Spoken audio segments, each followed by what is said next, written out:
விடுதலை சிறுத்தைகள் கட்சித் தலைவர் தொல் திருமாவளவன் நம்மோடு இணைப்பில் இருக்கிறார். அவரோடு பேசலாம். வணக்கம் திரு திருமாவளவன்.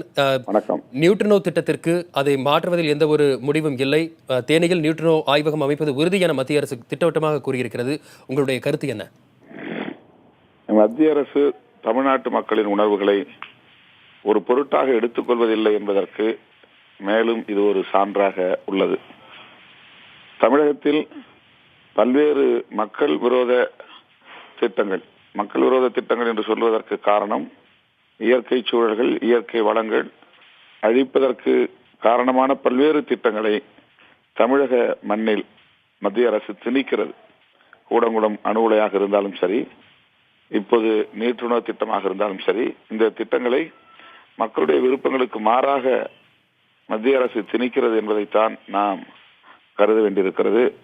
மத்திய அரசின் இந்த பிடிவாதமான போக்கு உள்ளபடியே வேதனையை தருகிறது. இதை வன்மையாக விடுதலை சிறுத்தைகள் சார்பில் கண்டிக்கிறோம்.